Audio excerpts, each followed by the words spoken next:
Welcome to episode 2 of CostuMoms. We are currently in Colonial Williamsburg, but unfortunately we have had some technical difficulties, and it's also really, really warm outside and we're melting. So we decided to, even though I had driven 2 hours to get here from visiting family, which we didn't think that this could happen. If you watched our first episode, you'll know that. But yeah, so we're here in Williamsburg in the land of fun and historical things, but we're in our car. Yep.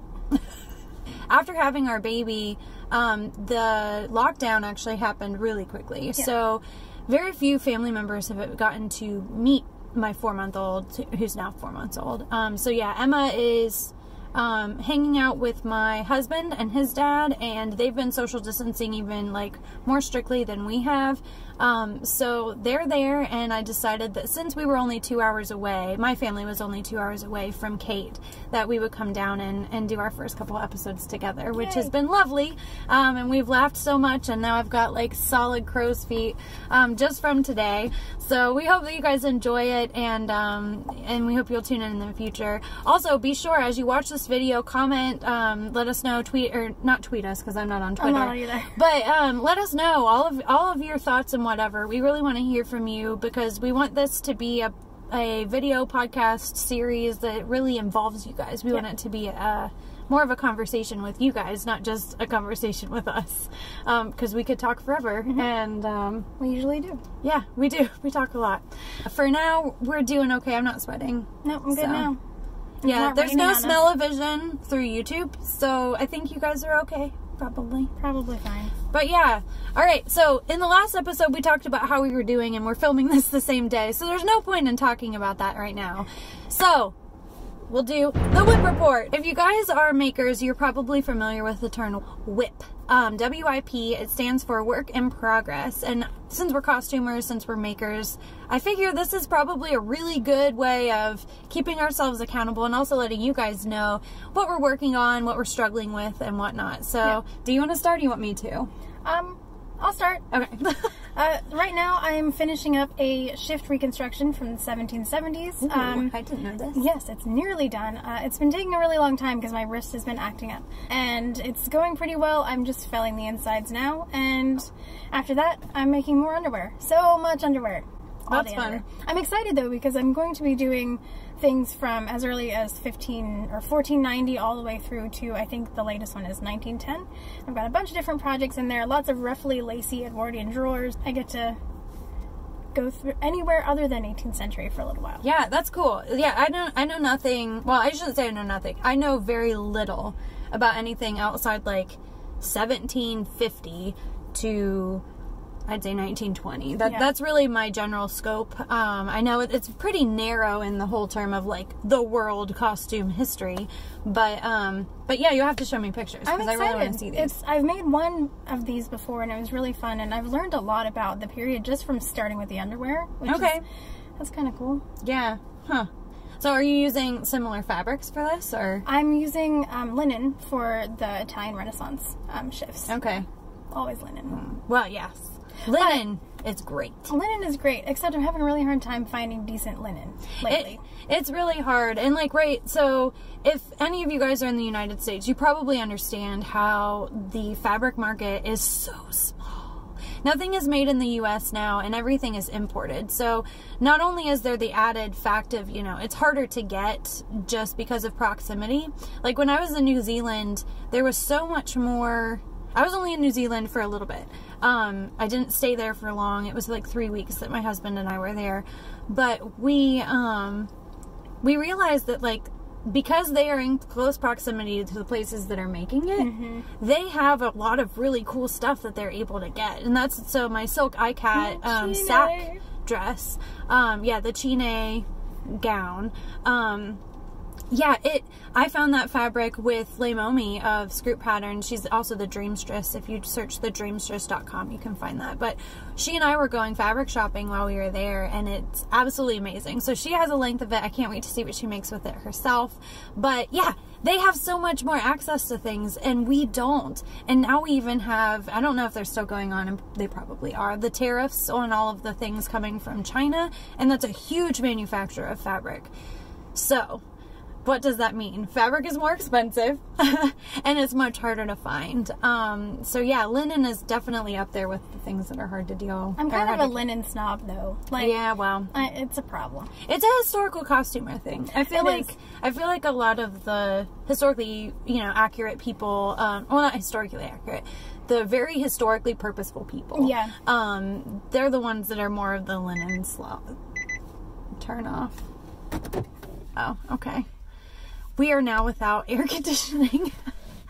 We'll see how long we make it before there's a cut. But yeah, so fabric is definitely a hard thing to... It is, and I think it's because I use it so much for the same thing. I feel like my shifts come out completely different if the linen is crappy. That makes sense. Like, yeah. the one that I really liked, I was stocking it for, I think, 4 years. It is not being made anymore, and I'm real sad. You had a 4-year run of the same stuff? Mm-hmm. Oh, that's amazing. And now it's all gone. Oh my gosh. So now I have stuff that's like, it felt really great when I got the swatch, and then I washed it, and all the starch went away. And now it's like no. airy and terrible. Oh, that sucks. Anyway, I make underwear. That's what I'm doing. That's my whip report. Underpants. Yeah. All right.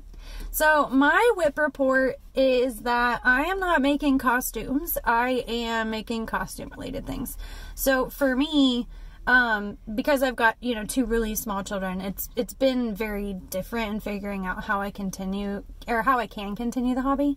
So, right now I'm working a lot on YouTubes. I've got a new series coming out here in the future, which it will come out, it will have come out already by the time that we post this video. So I'm working on, I guess I can talk about it then.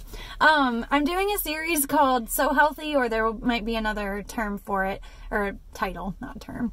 But, yeah, it's all about talking and learning about how to make things ergonomically and with your health in mind, rather than doing these marathon sewing things that I hear so many people doing and then they injure themselves. Yeah, like the questions that I get are most pertaining to the series that we're producing right now. One is, how do you do this as a mom? CostuMoms. Mm-hmm. And the other one is, how can you do it on a regular basis without injuring yourself? And for me, like, I had a little bit more ergonomic training. I don't know if that's even a term. Because I was in music school early on, and I have small hands. These hands can only, I've got long fingers, but my hands can only go for an octave. And so there are certain pieces, and I've played a Beethoven sonata that was on, if you're a music person, you probably heard of it, where the entire front, like, first bit is octave scales. So you're going like this constantly, and I almost injured myself, and I learned a lot about ergonomic stuff. So I'm working on a series that's talking about your posture, talking about things that you can do with a physical therapist. I have a friend who's a physical therapist that's helping me with this, and I'm so excited. So I'm doing that, and I'm also producing some patterns, which you are too. I am mention too. that. Oh, but we're producing some patterns that you guys will see. Maybe they'll come out by the time this video comes out. I don't know, but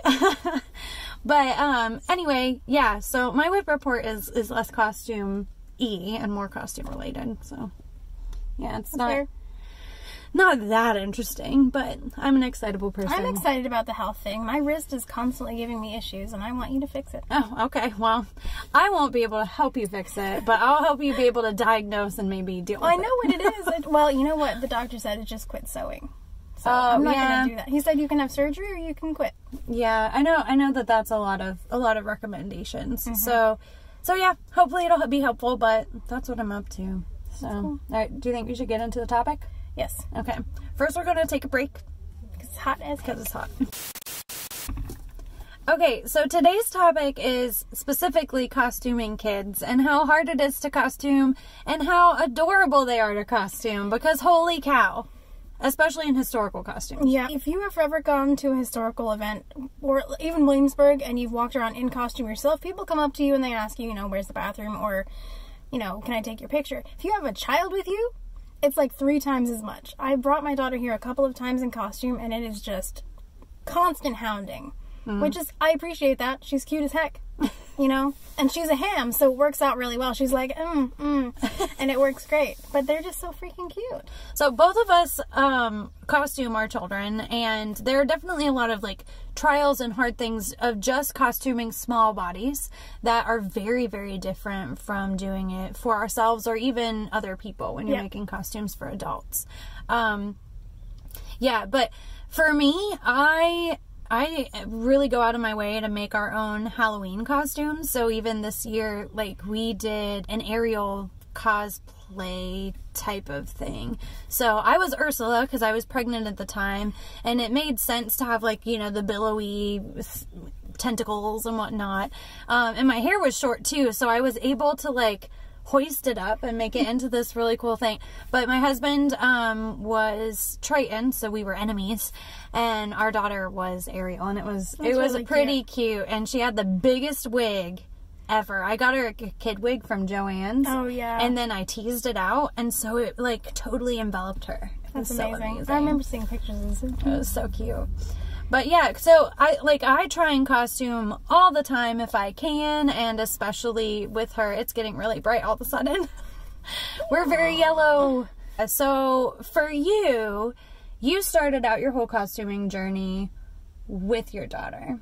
So you started out costuming her. Yeah. So did you find any things that were like really fun at the beginning about doing it, or was it all loathsome? At the beginning, I didn't really know. I knew what I was doing in the sense that I know these are historical garments and whatever, but I was coming at it from a historical standpoint, and like, there's not a lot of information out there about little kids. That's true. So I kind of just picked a pattern and made it for her. And then I was like, oh, I'm going to make 2 more of these, because they're so little that they go really fast. And then they get addicting because you're like, I'm going to make all the tiny dresses. Right. Doll clothes are similar in that when we're making Felicity stuff. Yeah. Which I haven't done in a while. I really miss doing it because it is wonderful to be able to like drape on a Felicity doll. Yeah. And do the whole project in like 4 hours at the most. And it's totally historically accurate in your methods, and it's so tiny. They're so little. But yeah, little kids are the same way. Yeah. So yeah, we both love to costume our kids, and I know that there are a lot of people out there that do, but for those of you that might not, or for those of you that want to commiserate, we're going to talk about the trials and tribulations of costuming kids as well. Alright, another technical difficulty break, but we're back.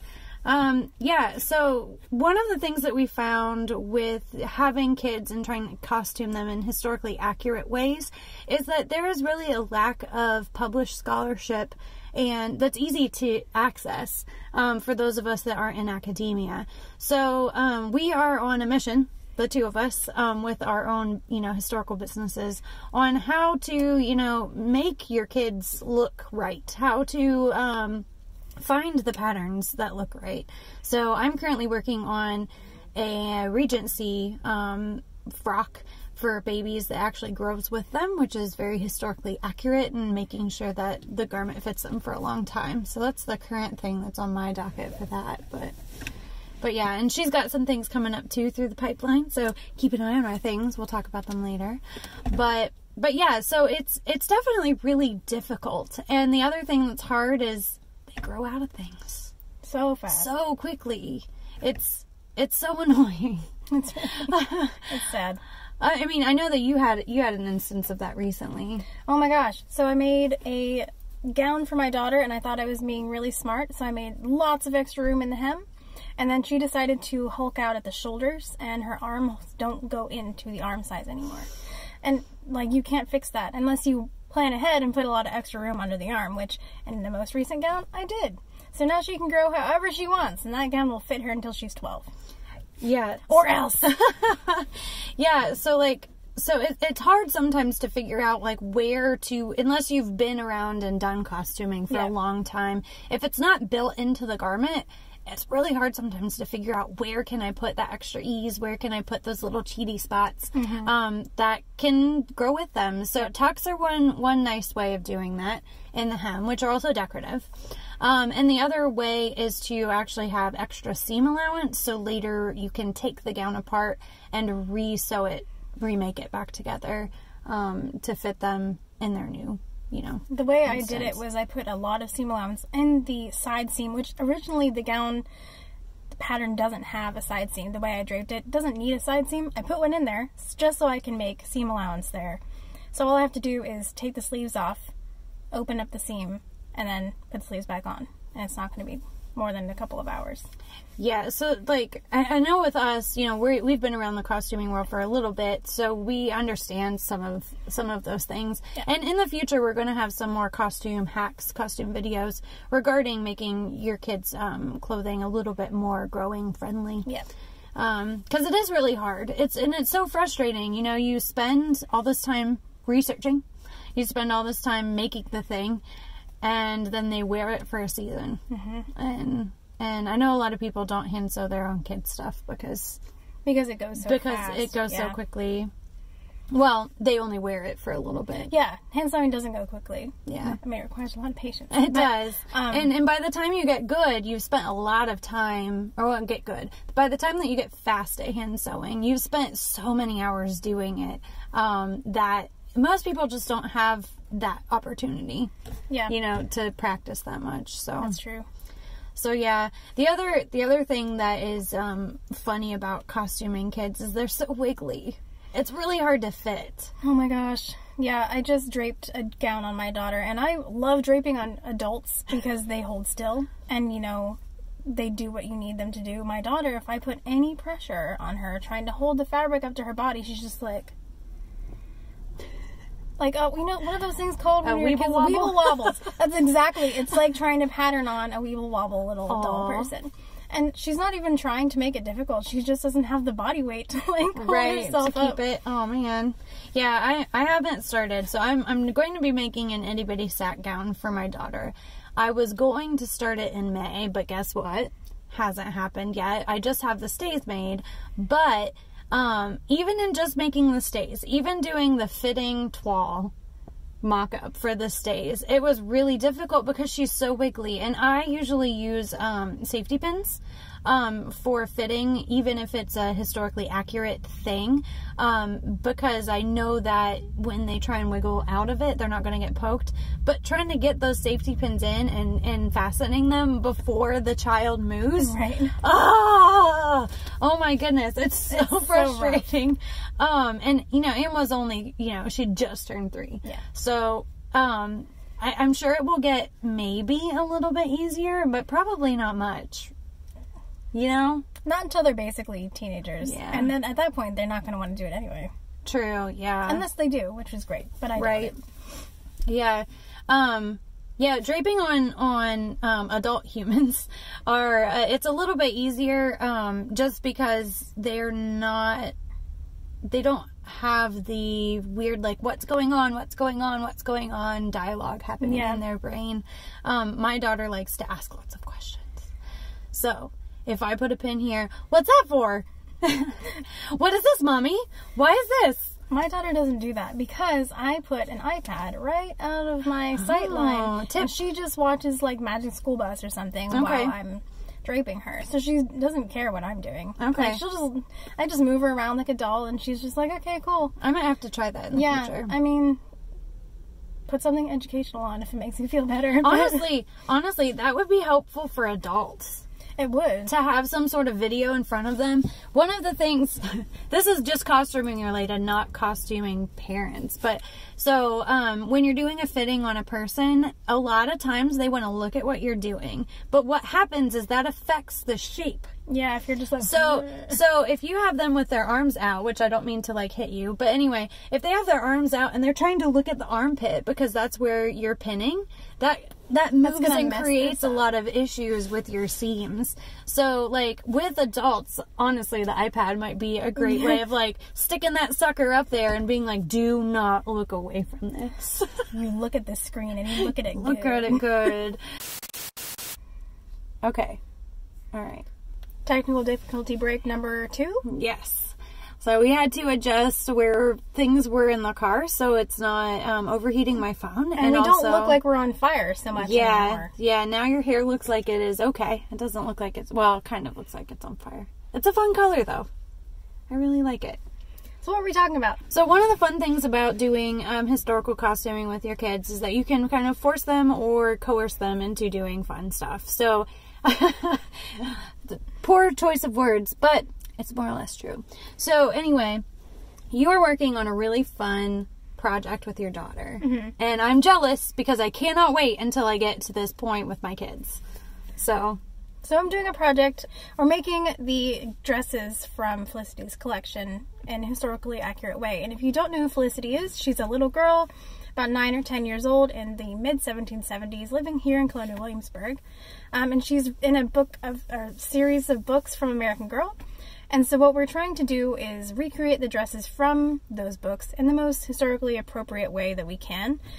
American Girl has been very unhelpful with this because the dresses in the books are just kind of colonial and not specific to any time period. But it's fun. It's been really fun doing a lot of research and trying to figure out what she might have actually worn, what might be accessible to her, and the kid is having fun too because there's cake involved.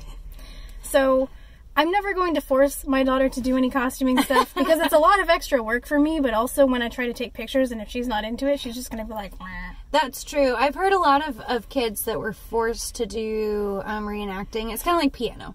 Yeah. You know, like if kids were forced to do a thing, they're going to rebel against it when they have the opportunity.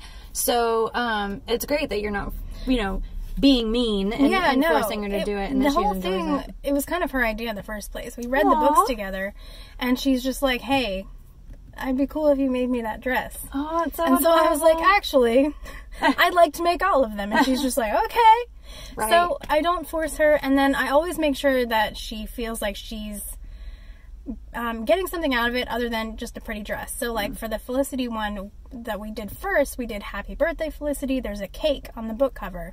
So when we recreated the book cover, my husband baked a ginger cake. It was quite a saga. I think I texted you about this. Yeah, I heard a little bit about it. It involved a lot of cake batter in my oven. But basically, it was delicious. And after we took the pictures for the dress, my daughter got to eat the cake, and she was thrilled. She got a pretty dress and cake. That's awesome. But I do want to emphasize that if your kids aren't into costuming, a lot of the tips that we have may not go so great because they don't want to do it anyway. Yeah, it's true. And I mean, I use force as a joking thing, but a lot of kids do feel that they're being forced, even if they seem like they're okay with it too. Yeah. So there is a lot of conversations that you have to have. And also, you know, there's some hard topics sometimes, which we'll talk about some really deep topics in the future. But yeah, so like talking about your kids, about like what they're doing, a lot of them don't necessarily care about the historical side until they're probably in like 12, 10, yeah, we're 10 only to 11. Just scraping the surface. For the most part, she's just like, you're making me a shiny pink dress, and that is awesome. Right.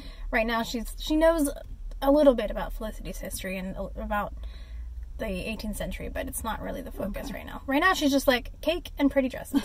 Now, does she like doing like cosplay and stuff? Yes, we went to Disney in January, and she asked me to make her a costume, so she dressed up as Ray.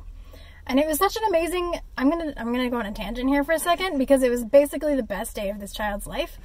I made my daughter a Rey costume as accurate as I could with materials I had on hand to match the most recent Star Wars film. We went to Galaxy's Edge. I'm so jealous of this. She got to, not only did she meet the real Rey, and got to chat with her and taught her how to hold her lightsaber and had a great time. And then at the end of the day, we went to this like fireworks dessert party, and they chose my daughter to lead the party to the firework area with a lightsaber because she was like tiny Rey, and she felt like she was put on a pedestal, and this child was living for that day. And she tells me all the time, can we go back to Disney, but I just want to go to Star Wars World. Aww. Because she had a blast. Jealous. It was so great. I'm so jealous. I've never been to Disney World myself. We gotta fix that. I know, but we're not this year. Not this year. I've never been to Disney World myself, and for my first honeymoon, when I was married to a different person, we went to Orlando for the Star Wars celebration and I don't know if it still happens in Orlando, but anyway, it was really, really fun, and there were so many cute little kids dressed up as so many cute little things, and I just my heart just melted. It's so cute. It's really cute. Oh my goodness. So it's cute no matter if it's historical or it's cosplay true. Or... Yeah, in my head, so I would say, actually about this time every year, my husband and I are like, what are our Halloween costumes going to be? And we start trying to figure out how cool things are going to be. And then 2 weeks before Halloween happens, we're like, oh yeah, we had an idea for this thing. And then it's just like mad dash to the end. But yeah, in my head, when I foresaw our family as like 4, I wanted to do the Ewok. So I wanted my children to be Ewoks, and I wanted me to be Leia, of course. And then I had no idea who my husband would be. Right now, my husband looks like Obi-Wan Kenobi because he's got like a pretty long beard. That's true. So he could probably pull that off, but that's from another movie.